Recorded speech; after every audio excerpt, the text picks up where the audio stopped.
What is up, survivors? This is the Harvest Corner. For today's one-on-one, we're going to do things a little bit differently. We're going to talk about the top 5 resource dinos that I use in the Ark universe. So this is the top 5 in pretty much this order, top 5 of creatures that I use to gather resources for me. Now, there's a lot of creatures in the Ark universe that have plenty of different abilities, and we're going to do a little bit of some top 5 stuff as far as creatures with special abilities, fighting creatures, utility creatures, but this is specifically for creatures that gather resources for us, and this is only just my opinion of the top 5 that I use. There's plenty others, and I might mention them towards the end of this video, but these are the 5 that I use the most, hands down. So we're going to start with number 5, work our way up to 1, starting with number 5. Here we go. Number 5 is the Dota Curious, the Dota Curious, roly-poly guy, armadillo, whatever you want to call him. This guy is pretty neat. Now, you normally see these wandering around mountainsides, sometimes in highland green areas. Pretty chill little herbivore guy, not a whole lot going on. The shells are usually colorful, and if you do damage to them, they'll curl up into a little ball and take a whole lot less damage. You've seen these guys around. So, saddled up, that's how it looks like, but more importantly, what does it do? So, one of the reasons I love this thing, its mobility isn't too great, but what we love is the ability to harvest a couple of things, primarily stone. These guys will harvest an intense amount of stone for you. As we can see, I've got hundreds of stone on me already. This guy is great at harvesting it. Not only is he great at harvesting it, but he also gets an incredible weight reduction. So stack of 100 stone, 12.5 on the Dota Curious. If I put it back on me, it is 50. It's a 75% weight reduction on stone, making these guys fantastic at gathering stone. They will also gather sand and obsidian, but they won't get the weight reduction on them that you'll get with stone. Stone is one of those key resources that you need in Ark for quite a lot of things, whether it's building stone structures, making cementing paste, making spark powder, all that good stuff. The stone is where it's at. You're gonna need it, and this guy is incredibly good at doing it. He will also, if we dump his inventory and walk over to like a normal rock here, he will autonomously gather stone by himself if he's near it. So this guy, if you just park him next to a couple of rocks that are away from your base that'll respawn periodically and just leave him here, he will harvest the stone by himself up till he's about 50% of his weight, and then he'll actually stop doing it. But still, 50% of his weight when he gets a weight reduction is considerably pretty high. So really, with these creatures, level up weight. Its melee's pretty good. Go with weight, maybe a little bit of melee, and that's really all you need. The other cool thing about this guy is the secondary attack. Holding it in allows you to do this roll maneuver, which is good if you're encumbered. It gives you a little bit more mobility and makes you move a little bit faster. It does consume stamina. But the Dota Curious coming in at number 5, coming in strong. I love these guys. And I also appreciate smaller resource critters that don't take up a lot of space. And this guy definitely falls in that category. So we're going to move on to the number 4 slot. Coming in at number 4 is the anglerfish. I love these guys. You usually find these in deep water with a little bit of light hanging from them. They tend to be gathering onesies and twosies, but they're kind of like a hit and run animal. They'll hit you in the water, and as soon as you start doing damage to them, they'll run you away. They're kind of hard to tame, but once you do tame them, they don't need saddles. You just hop on these guys, and they're relatively quick. As we can see, they're pretty quick. But the resource gathering part of this is really what makes these guys amazing. Their ability is they can actually harvest silica pearls under the water. You find silica pearls typically in the ocean, depending on the map you're playing on. But the nice thing about this anglerfish is all he has to do is melee attack them, and he can harvest the pearls. So this is 2 of them that we hit. And already we've got well over 100 pearls in our inventory. Now, you don't get any sort of weight reduction with this, but he does pick up pearls and picks them up very well. You don't need to stop. He bites them, usually harvesting them in one bite. And pearls don't weigh very much. So even though the anglerfish can't necessarily carry a whole lot, pearls are very easy to carry for this guy. Again, this is definitely more of a later game sort of creature that I usually like to have. But he doesn't take up a lot of space, or you could just cryopod him and bring him out into the water when you need to bring him out by that point. But again, having access to quick and easy pearls with something like this is crazy useful when it gets time to make electronics. That, coupled with one of the other creatures that we're going to talk about on this list, combine them both together and you have a pretty decent way of getting electronics and getting them quickly. So yeah, combine them with the fact that they can actually pick up, they're small and they can pick up silica pearls, and they're fast. They're not necessarily fighters, but the ability to outmaneuver a lot of the stuff in these waters, like things like megalodons that would normally come after you. It's very easy to get right past these guys, harvest what you need to harvest, and then get out. The anglerfish is pretty useful. I dig them, I like them, and that's why it comes in at number 4. The anglerfish. Plus, you can park them by your beach house and they'll light the whole thing up for you. But yep, that's my number 4 slide. We're going to move to the next one, number 3. Coming in at number 3 is the Castor-Oides, or what we normally call just the giant beaver. Now, these are typically found in streams and waterways in Ark, and we're used to raiding the beaver dams to find cementing paste, wood, silica pearl, rare flowers, all that good stuff that's usually tucked up in there. But taming of Castor-Oides can be a little bit difficult sometimes, as they do have a decent amount of torpor, and they usually have friends to back them up. But a tamed Castor-Oides is not only small, but incredibly useful for a lot of different things. Now, as a giant beaver, so obviously harvesting wood is one of the big features of this guy, and not only does he do it, but he does it incredibly well. You can definitely deforest an area pretty quickly with this guy.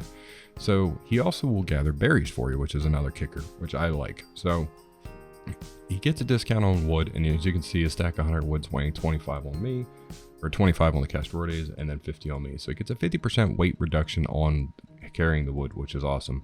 And then the option to being able to grab berries is another thing. Its weight is already pretty decent. Granted, this is a 225, but the weight is already pretty decent. So leveling up the weight on these guys is definitely a must and a go-to as far as what you need. But the ability to harvest berries for you means you got a small gatherer that can pick up narco berries to help you make narcotics, and you also have a creature that's incredibly good at gathering wood. And as far as wood gathering goes, it's really the smallest creature you're going to get that's going to be able to do that for you. Castor-Oides. Also, this animal is really effective with the Argentavis. The Argentavis, you can in turn pick the Castor-Oides up, you drop them off in your woods, you harvest all the trees, you grab the Argentavis, pick the beaver up, take them back to your base. So yeah, super useful, and the ability to go into water too. So this is on a kind of an all-terrain sort of mount. It swims very well in the water, and while it does have an oxygen stat, as you can see, it doesn't go down very fast at all.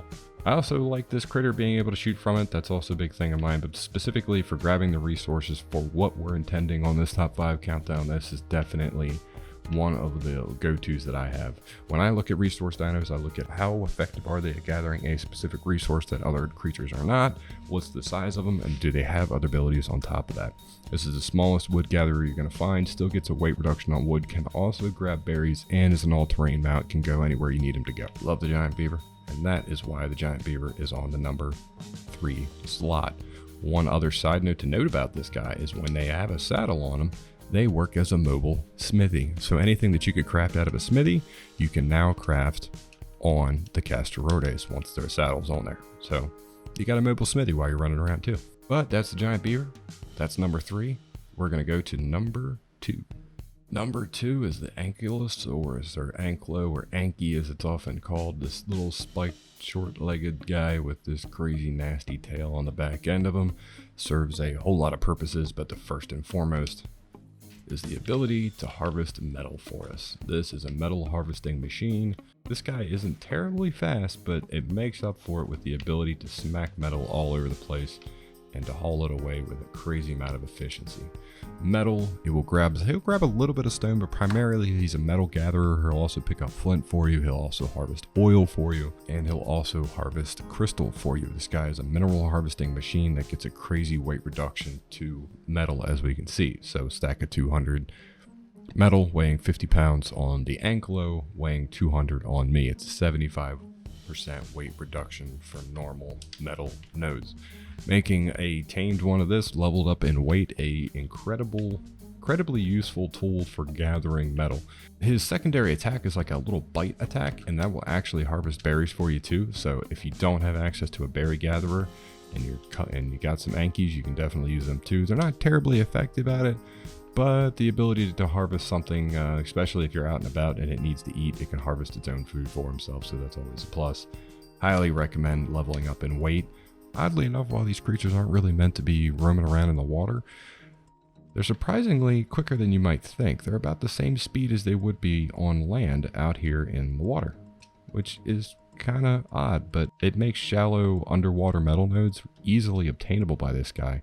Team this guy up with the Dota Curious and you got your flint and stone for gunpowder, and you can essentially harvest any mineral sort of deposit that's in the Ark universe, and they're incredibly good at it. So the Ankleosaurus coming in at a strong number 2. Metal is a mainstay of the Ark universe, so obviously that's something we're always going to need, and you're always going to need it. Doesn't matter if you're early game, mid game, late game, you're always going to need metal, and that's why this guy comes in at number 2.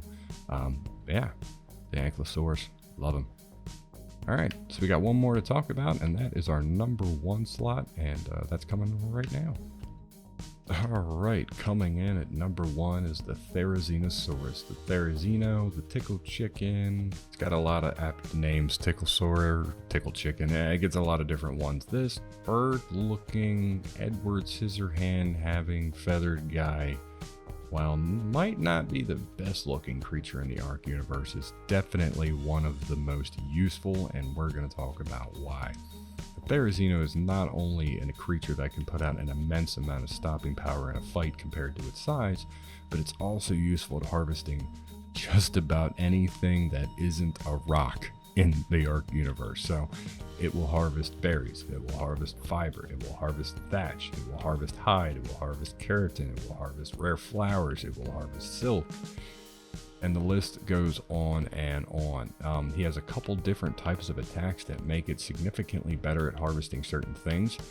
We have a regular power attack, which is great for harvesting things like wood, meat off of corpses, and also harvesting berries. We have more of a smaller attack, which is kind of like this little, which is affectionately called the little tickle attack, which gathers fiber for us. It will also grab some flowers. It'll also gather silk. That's primarily what it's used for, but he's incredibly good at it. The headbutt attack can be used to gather more of other things as well. The headbutt is the third attack basically, which would be a C attack or the thumbstick attack depending on the controller that you're using, but incredibly useful. Harvests everything. We have wood, we have thatch, we have fiber, we have rare flowers, we have plant X, we have berries, and this guy will harvest everything else. He'll harvest plant Y, he'll harvest silk, as we can see. He'll pick up plant Y, he'll pick up keratin, he'll pick up chitin, he'll pick up hide, he'll pick up pelt. Couple that with the amount of stopping power that a creature like this has, and you're not gonna find anything quite as good at harvesting out here as the Therizinosaur. Not only is he good at harvesting, but he's incredibly good at defending himself. This is a creature that you can wander out with fairly safely and be able to hold your own if it's a high level. Therizino is often used to fight low-level bosses. It's often used to fight a lot of things. Because they're smaller in size, they're faster, they get a lot of attacks. Their attack speed is incredible. But that's not even why he's on the list. He's on the list because of the crazy resource harvesting ability, the ability to gather so many different things at one time. It gets better. When you level up a Therizinosaur, you can actually level up its harvesting level. So for instance, right here, we're just gonna upgrade, I don't know, let's say we level up his weight, right? Not really, that part's not terribly important, but you really want weight and melee damage with this guy. Every time you level him up, you get to level up the harvesting level as well. And what you can actually do is increase the delicate or the power harvesting up, making it even better at harvesting whatever it harvests with that attack. Power attack more for gathering wood, thatch, berries, things like that. Your delicate harvesting is more for like the tickle attack, like the fiber, silk, things like that. The amount of resources that the Therizino can harvest, the ability to defend itself, and still be a relatively smaller creature makes this thing, hands down, my number one go-to for resource gathering in the Ark universe. Now, these are specifically just my 5. This is just my opinion, just the 5 that I like the best, and why I do. It's definitely not anything official, but those are the 5 that I most commonly use and why I often use them. That's my top 5, guys. Thanks for watching. Thanks for hanging out. Feel free to comment with your top 5, or maybe why you think one of these shouldn't be on the list, why maybe another creature should be on the list. Feel free to like the video, hit that subscribe button, also hit that notification bell so you can see when the new videos are coming out. Please feel free to follow me here, follow me on Twitch. We Twitch live stream Friday and Saturday nights at 9 p.m. Eastern, and follow me on Twitter too, because if we do any impromptu streams, I always try to post it up there so that people are well aware of it. That's my top 5. We're going to do a couple of these every 101 Wednesday. we're going to do maybe more of a top 5 for different reasons. I want to do one for more like a utility, one for more of a combat, one for more of like a weird off the wall special, maybe one for like maybe a hauling one. That'd be kind of cool too. But just to kind of break it down to show you some of the interesting abilities that some of these creatures have. If you've seen any of these top 5s or any of these creatures out there and you say, hey, how do you tame one of those? Shoot something in the comments and we can do a taming video on it on Fridays. And we'll definitely get on that. But thanks for watching, guys. Thanks for hanging out. And until next time.